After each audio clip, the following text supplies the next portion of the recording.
Despite the red carpet, B-2 flyover, the burst of diplomatic activity, and President Trump's large promises, progress is being made, very substantial progress. There's actually been no progress in ending Russia's war against Ukraine. At home, Trump has in fact just done Vladimir Putin a favor, firing many of the U.S. intelligence officials whose expertise includes Russian election interference. Next. This is Washington Week with The Atlantic. Corporate funding provided by... In 1995, two friends set out to make wireless coverage accessible to all. With no long-term contracts, nationwide coverage, and 100% U.S.-based customer support. Consumer Cellular. Freedom calls. Additional funding is provided by Koo and Patricia Ewan for the Ewan Foundation, committed to bridging cultural differences in our communities. Sandra and Carl DeLay Magnuson, Rose Herschel and Andy Shreves, Robert and Susan Rosenbaum, Charles Hamawi through the Charles Hamawi Fund, and by contributions to your PBS station from viewers like you. Thank you. Once again, from the David M. Rubenstein studio at WETA in Washington, Editor-in-Chief of The Atlantic and moderator, Jeffrey Goldberg. Good evening and welcome to Washington Week. It was a startling moment on the tarmac in Alaska a week ago when Donald Trump, catching his first glimpse of Vladimir Putin, started applauding. It's not impossible to imagine that this was the moment that the president of France, the chancellor of Germany, and the prime ministers of Italy and the United Kingdom thought to themselves, maybe now's a good moment to pop over to Washington. These leaders formed a phalanx around the Ukrainian president, Volodymyr Zelensky, in his White House meeting this week. And so far, at least, Trump hasn't turned on Zelensky as he has in the past. But what's next for Trump as he pursues a settlement in Ukraine and a Nobel Peace Prize? Joining me tonight to discuss this and more, Laura Barrón-López, a White House correspondent for the network soon to be formerly known as MSNBC. Jonathan Karl is the chief Washington correspondent at ABC News, which is keeping its name. Michael Scherer is a staff writer at The Atlantic. No joke there. And Matt Viser is the White House bureau chief at The Washington Post. Thank you all for joining me. You couldn't stop yourself. I can't stop myself. I'm sorry. MS not yet now. Not yet now. MS not yet now. John, let me start with you. Ukraine, a very busy week in diplomacy that adds up to what? Well, it's hard to, it was 7 days ago. It was 1 week ago exactly that they had that great meeting up in Alaska. Going into the meeting, President Trump was saying that he was going to seek a ceasefire, and he'd be very upset if he didn't have a ceasefire by the end of the meeting. That didn't happen. But afterwards, they said that there would be a one-on-one meeting with Zelensky and Putin. The White House said that Putin had promised to do that. Well, now it appears that is not going to happen, at least no time soon. And they also said that there was an agreement that there would be security guarantees, Article 5-like security guarantees for Ukraine. And now we have the Russian Foreign Minister, Sergei Lavrov, saying that effectively Russia would have a veto over such security guarantees, which is a little problematic because, remember, the security guarantees are to protect Ukraine from a Russian invasion, another Russian invasion. So it looks right now like we are actually maybe even further back than we were going into the summit. Laura, you agree? I do. I think that very little, if anything, has changed. And essentially, that meeting in Alaska required the European leaders to rush here to essentially make sure that President Trump and Vladimir Putin were not giving away, that President Trump was not giving away too much. They were very That felt concerned, literally like an Oval, like, oh, we can't have a bad thing happen in the Oval Office. We better go position ourselves almost between these two men.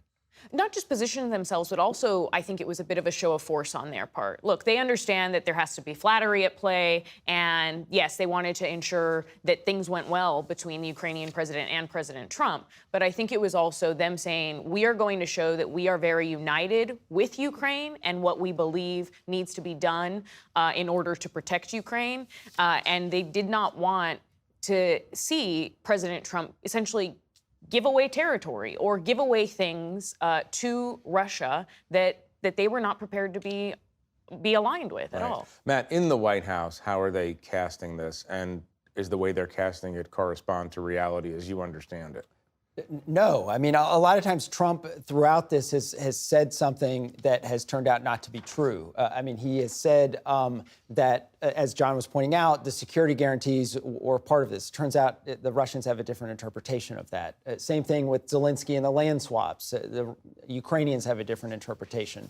So, but I think Trump seems to be approaching this almost in reverse of how we often see diplomacy, where there's a lot of spade work that happens and then the principals get together in the final push and the final culmination. Trump is approaching this almost just, he wants the principals to get together and then see what happens. So the White House is still pushing to have Zelensky and Putin in a meeting, almost hoping that something comes of that without kind of creating the groundwork for something to actually come. Michael, to take Trump's side on that, methodology for a minute. Diplomacy done traditionally frequently doesn't work. Right. What's the issue with Trump trying to sort of like, everybody, let's get together and we're just going to chat and see what happens? Yeah, I'm old enough to remember the 2008 Democratic primary in which Obama got in a fight with Clinton about whether presidents should be talking with their adversaries or not. So I don't think, like, on the surface, rolling out the red carpet is not going to be consequential. What we're seeing here is the takeover of American foreign policy by New York real estate deal makers. The two people who put this together are Steve Witkoff and Donald Trump.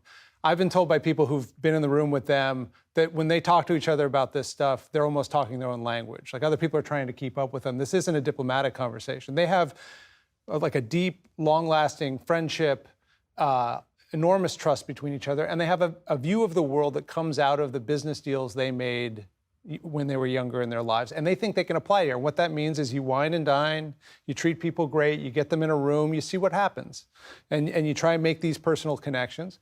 And, you know, Witkoff came to the White House a couple weeks ago and said, I think we have an opportunity here. It wasn't clear exactly what that opportunity was. He never really got stuff on paper.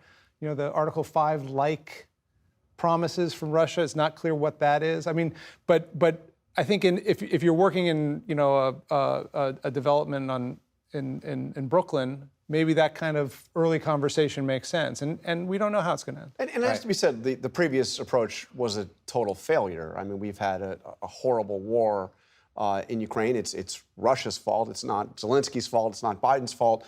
He's the one that invaded. But all efforts to try to, you know, help Zelensky, help Ukraine repel that invasion, have not been helpful. We've had an incredible loss of life.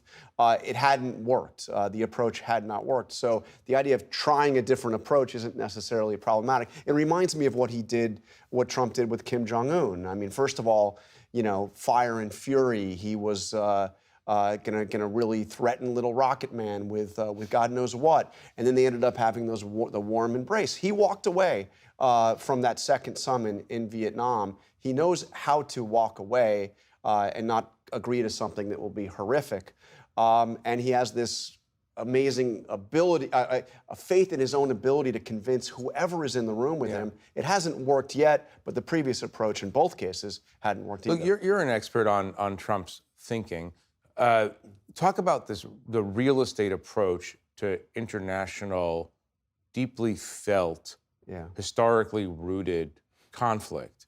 I mean, as we're talking about this, I'm reminded of this notion that if the Middle East were actually a real estate dispute, it'd be over by now. Yeah, I mean, real estate problems are just real estate problems. I mean, you listen. Ukraine is not a real estate problem. I mean, listen how he talks about Gaza. It's like, why did the Israelis?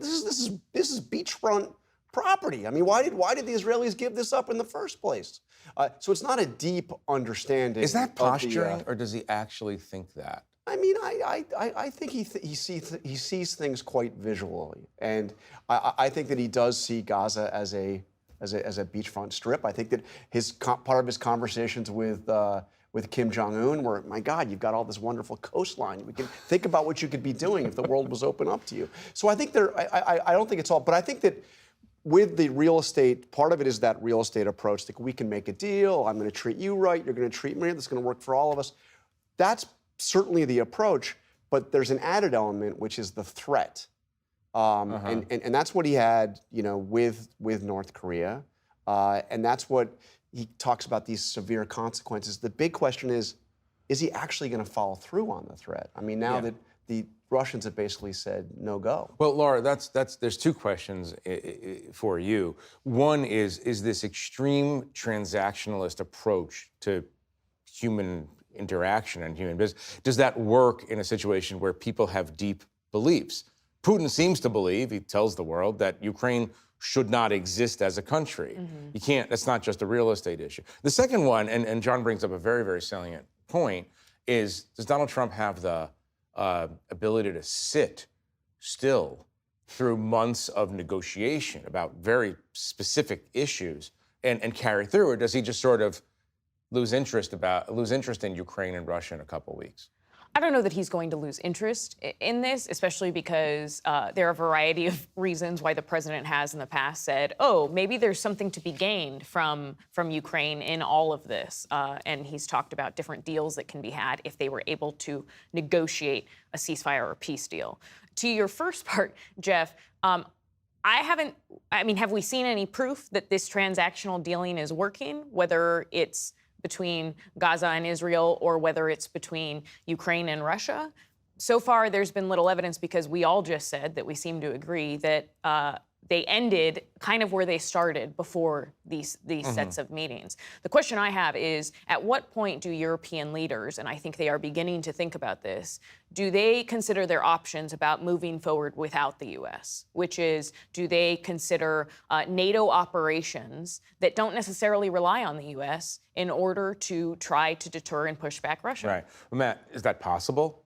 I don't know. I mean, I think you need the U.S. involved in some way in this military capacity and otherwise, weapons. The other thing that I found quite interesting was on Thursday this week, Trump had a social media post talking about this almost as a sports fan watching two teams, where he talked about Ukraine as a great team that's always on the defensive side and never allowed to go on offense.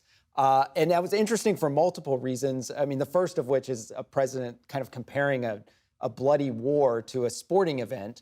But secondly, it was also him kind of seeing things through Ukrainian eyes, that they need to push back on Russia in some way. But he's kind of a dispassionate observer in that, not taking account of the U.S. has a lot of impact on whether Ukraine can go on offense or not. You've hit on something really important, and I can't get a grip on this particular subject. Sometimes when he's talking about providing air cover for Ukraine, he sounds like he's seeing things through Ukrainian eyes, which is surprising to a lot of us given his predisposition toward Putin. And sometimes it seems like he's blaming Ukraine for the war and takes Putin's view. I mean, Michael, is it possible to get a handle on where he sits, or is this just a person who contains multitudes, and those multitudes include a pro-Ukrainian Trump and a pro-Russian Trump? He would argue that his agility in negotiations is an advantage, so he can move one way or the other.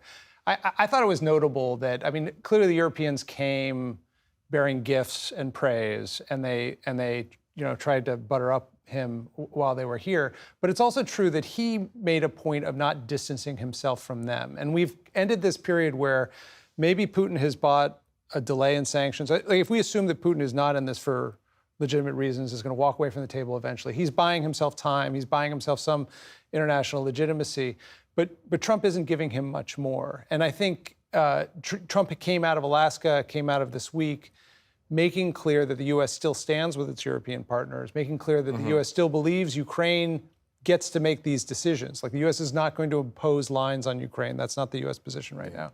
So there was a very interesting hot mic moment when these European leaders came. Just listen to this for 1 second.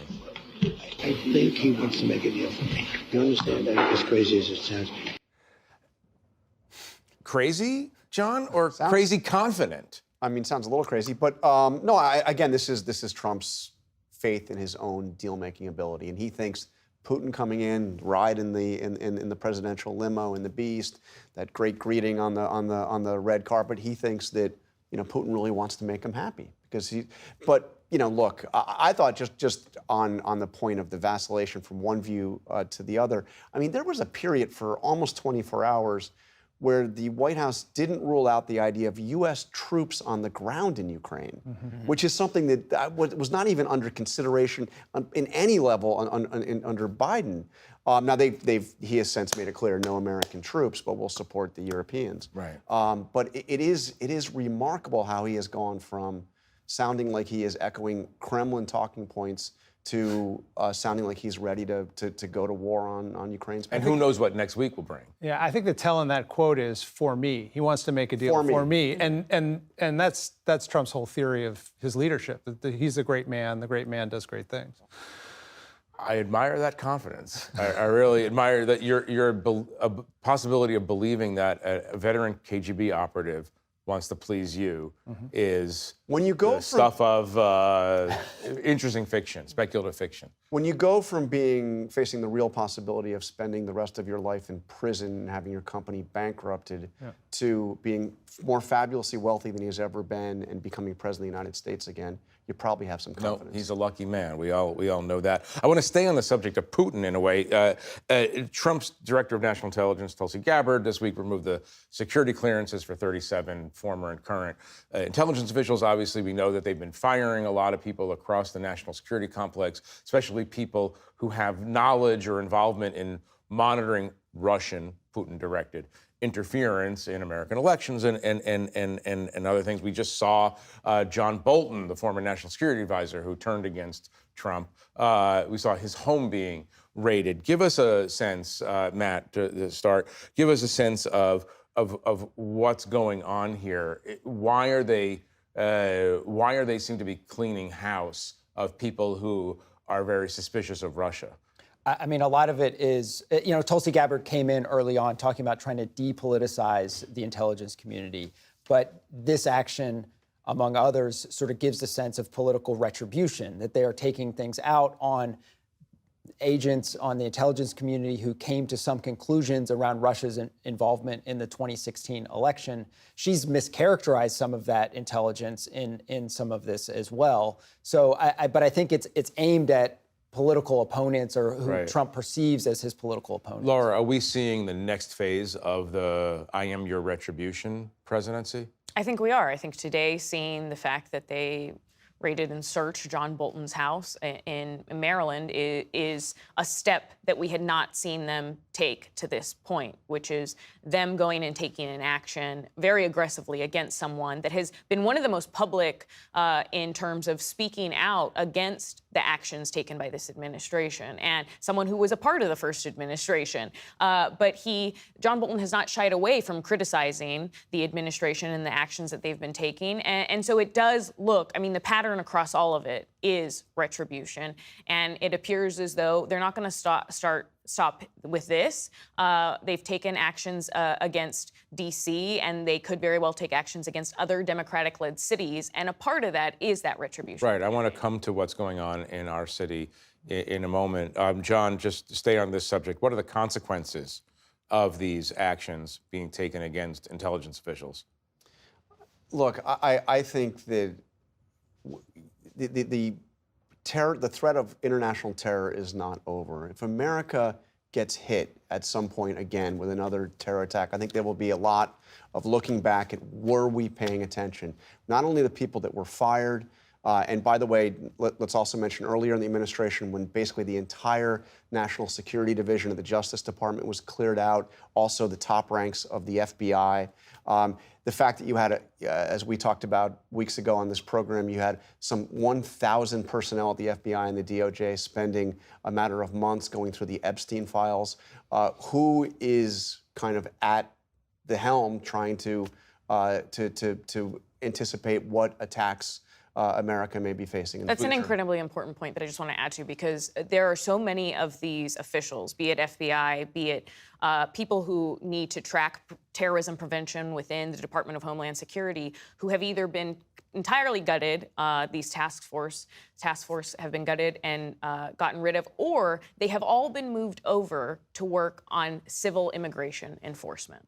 Right. And that is something that we're increasingly seeing, where they're working on that instead of what they were originally tasked with. There's one other thing I think is happening in the Office of the Director of National Intelligence. It's not the Department of Education, but there were discussions during the transition in which Trump was making clear that he wasn't sure ODNI made sense. It wasn't clear what it did. And that it's been sort of a controversial agency for more than 20 years Well, it's a post now. 9/11 creation that people think is kind of a Frankensteinian. And no one's really known what to do with it. It's had different roles over time, whether it does a good job. The CIA doesn't like it, obviously. Right. The CIA takes the central intelligence. So I do think that what happened this week is also that. In that case, I think there is a way in which Tulsi Gabbard was chosen for that job to wind down parts of her own domain, in the way that Linda McMahon is doing at the Department of Education. But firing all the Russia experts is a pretty specific way of doing it. Yeah, and I think that gets at so much of Trump, where there may be a problem that he's identified that people can agree needs to change, but they don't necessarily agree with his prescription for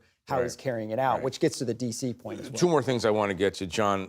The first is something that Laura mentioned, the National Guard and all these federal law enforcement agencies flooding Washington, D.C., or at least flooding the area around Union Station, our train station. And the Washington Monument. And the Washington Monument, high crime scene, obviously. Trying to understand it, and I'm trying to understand whether this is actually just a pretty large ICE raid in disguise. What's the motivation here? I mean, it seems that right now it is largely for show. I mean, that's why you see the National Guard Humvees at Union Station and in front of the National Monument. But there's been a serious stepped-up activity. The one category of stepped-up activity that we've actually really seen since this has started are the ICE raids in Washington. That's not the way this has been sold. It's been sold as, this has become the most dangerous city in the world, and we need to get crime under control. Now Trump has bragged that we haven't had a murder in a week in Washington, D.C., something he's not sure has ever happened before. But look, a lot of this is about show, and it's about him getting ready for the 250th anniversary of America's founding. Right. Laura, what are they feeling inside the White House? Like this is just the first city? Yes, I think that they are. And they said that this week. The president forecasted it again. So did Vice President J.D. Vance. They repeatedly said that D.C. could potentially become a model for other cities. And one of the easiest ways for the president to do this, to potentially replicate where he's able to put National Guard in cities like Baltimore or Philadelphia or Boston, is to invoke the Insurrection Act. That would be one of the easiest ways for him to do it because it gives him such wide latitude to say, people are protesting around a federal government building, I can send in National Guard troops. Right. But as of now, they're not actually doing much, which is the thing. Right. So. Well, they're not in the areas where there's a high murder rate, for one thing. I want to do one more subject before we have to go, and it concerns this phenomenon in American political life called Laura Loomer. Michael, you are the table's reigning expert on Laura Loomer. You just wrote a profile of her. Explain who she is and how she has so much power in American politics. Well, who she is changing. So 10 years ago, Laura Loomer was an online troll, conservative activist who eventually was kicked off all the major social media platforms for hate speech violations. She said a number of very objectionable things. She continues to say things that are very offensive to many people. But Trump adopted her during the last campaign as an outside advisor who would fight for him and who he could use to get the rest of his staff to do things. And that's what she's sort of taken that place now. She's responsible for dozens of people being pushed out of the administration, policy changes, taking away Secret Service protection for Biden's children. And she does it mainly through her Twitter account. I mean, she talks regularly with the president. She's met with him a couple times. She talks regularly with senior staff. There's a lot of distrust and dislike of her in the White House. They would rather she go away, but they know they don't control that because she answers to the president, they answer to the president. Do you consider her a genuinely important political player in Washington? I think she has I think it's the position she holds. She right now is the person that any industry group, political activist organization, deputy undersecretary at some agency can feed information to. And if she decides that it's worthy of putting out to get rid of somebody, to get somebody fired, to end a career, she puts it out and she can get action from it. Right. And so she has. She's powerful. She's become an institution at the moment. Tell us, you interviewed her in the last few days. Tell us one of the remarkable things that she told you. I mean, she was going after Earl Matthews, who's one of the highest-ranking African Americans at the Pentagon. She opposed his nomination. I said, but he was, he was confirmed anyway. And she said, well, I don't listen to anything he says. Everything he says is just ebonics. Even though Earl Matthews speaks like anybody else speaks. So it was basically just a, So just racial straight up racism. Yeah. Straight up racism. I could go on with others, but yeah. Well, I'm going to encourage people in 5 seconds to read your profile. So it's going to be great. I wish that we can go on. It's a great conversation, but we're going to have to leave it there. I do want to thank our guests for joining me. I want to thank you at home for watching all of us. And you can read Michael Scherer's profile of Laura Loomer at theatlantic.com. I'm Jeffrey Goldberg. Good night from Washington. Corporate funding for Washington Week with The Atlantic is provided by... In 1995, two friends set out to make wireless coverage accessible to all. With no long-term contracts, nationwide coverage, and 100% US-based customer support. Consumer Cellular. Freedom calls. Additional funding is provided by Ku and Patricia Ewan for the Ewan Foundation, committed to bridging cultural differences in our communities. Sandra and Carl DeLay Magnuson, Rose Herschel and Andy Shreves, Robert and Susan Rosenbaum, Charles Hamawi through the Charles Hamawi Fund, and by contributions to your PBS station from viewers like you. Thank you.